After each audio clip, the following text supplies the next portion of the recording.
it's Jen, and it is now week 28 of my pregnancy. I feel like the second trimester has just swam past super fast, and I think that's because I was feeling a little bit better compared to first trimester, so it just kind of makes things move really fast because I tried to still be really active and get a lot of work done in the midst of also being tired and growing bigger and having a lot of other pregnancy symptoms crop up in the last few weeks. So I wanted to kind of give you an update of how things have been. I feel pretty huge, and I know it's not like at the very end right before you're about to give birth. Obviously I'm gonna get even bigger than I am now, but I'm definitely already starting to feel a lot of symptoms from just getting larger.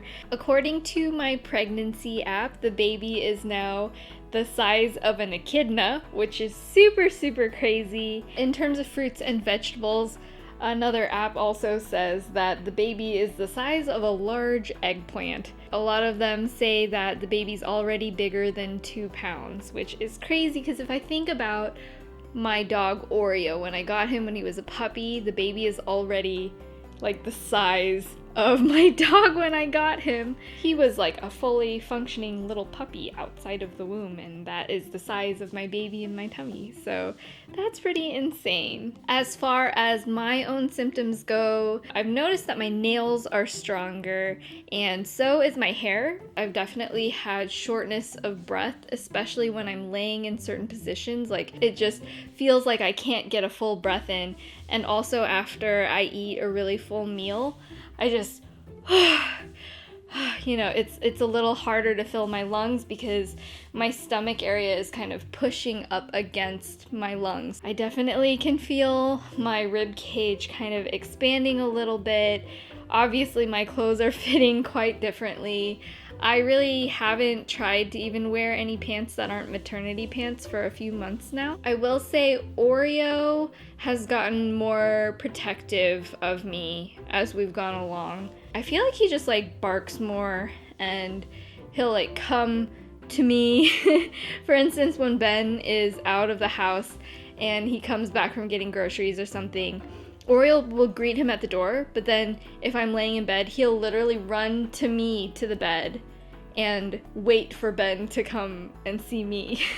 As far as cravings go, I don't really have the kind of food cravings I had in first or I guess second trimester. It's really been kind of like eating normally. I don't really have a ton of food aversions, even less aversions than I had at the beginning. Not really experiencing any nausea, which is great. I had a really funny instance because one of the huge things that's happened since my last vlog is Ben and I got to go on our baby moon, which was absolutely incredible. I think I'm going to do an entire video of like vlog footage of while we were there, just as a standalone little extra.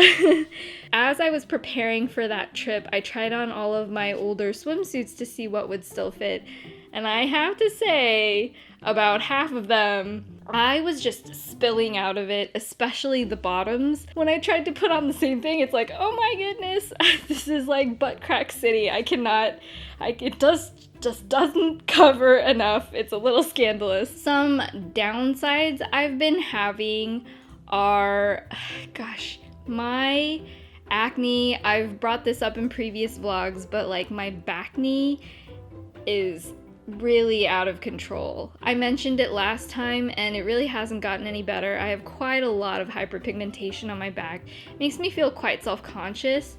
I feel like a lot of cute things that are some pregnancy related clothes have like lower backs or open backs, and it's just never something that I've been able to do because I've always kind of had spots on my back. I had hormonal acne when I was a teenager, so I just kind of assumed that would happen again. But it does make me feel kind of lonely because I don't hear or see a lot of stories of other people having that same problem. Not only is it on my back, it's also on my chest and even down on my stomach, which I'll show you guys my stomach and you might be able to see some spots. About half of those are hyperpigmentation and half of them are acne in any various stage of being like newly formed to almost being gone. It looks worse because my skin's extra sensitive right now. Another thing I wanted to mention is I am definitely having pressure symptoms, and that is just from my stomach getting bigger. I'm, again, a really petite person, so it puts a lot of pressure on my lower areas and my whole body in general. After we got back from Hawaii, my legs got a little bit swollen, and it just felt like I wasn't having great circulation. If I sat for a long time with my legs hanging down, when I would get up to walk, my shin area felt kind of tingly and a little bit painful. So I went on Amazon, I bought some compression socks, wore that for the next few days, and it actually helped a lot. So if you're somebody who has poor circulation, or if maybe that happened to you during pregnancy, highly recommend some compression socks. I've never experienced hemorrhoids in my life, and that's something that has popped up during pregnancy. I haven't had really pain or discomfort. It usually just kind of goes down within half an hour or an hour, but it's definitely a little bit shocking and surprising, especially if you haven't gone through that before.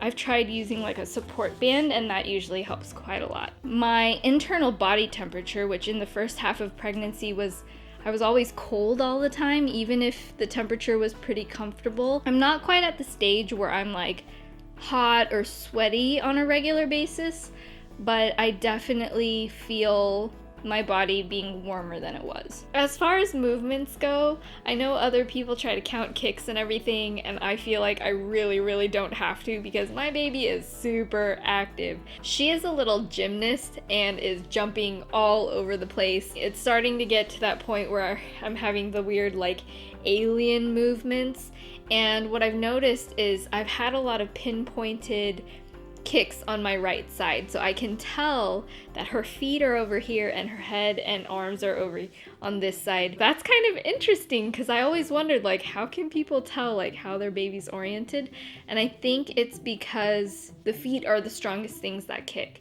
A few weeks ago, I think 4 weeks ago at my last doctor's appointment, I also did the gestational diabetes test, which is where you drink kind of like a flat orange soda, and it has a lot of sugar, and then an hour later they test your blood sugar to see if your body is handling it very well. If your blood sugar is over a certain amount, I think they ask you to do a 3-hour test, which is a little more extensive, to check and see if you have gestational diabetes. I passed though, so I don't have to worry about that. Thank goodness. I was really concerned, but even if you have it, it's not a huge deal. You just have to be careful about what you eat, and you might have to test your blood sugar. Of course, I need to show you my belly. So this is what my tummy is doing right now. It's pretty dang big. And also, my belly button's starting to look a little bit differently now. I feel like it's like really flattening out, and I definitely have the linea negra line. And as you can see, I also have some spots from the acne scarring and stuff that I've been having on my stomach. So yeah, it's getting pretty huge. So I guess that's about it for this week's vlog. I really hope you enjoyed it. If you want to see the entire playlist of my whole pregnancy since the very beginning, I'll have a thing pop up over here. You can go click up there to watch the whole playlist. And as always, if you enjoyed it or found it helpful or informative, I would love it if you would hit the thumbs up button. Feel free to subscribe if you want to see my other videos. And gosh, thank you guys so much for watching and coming along on this journey with me. I love you guys. I'll talk to you next time. Bye.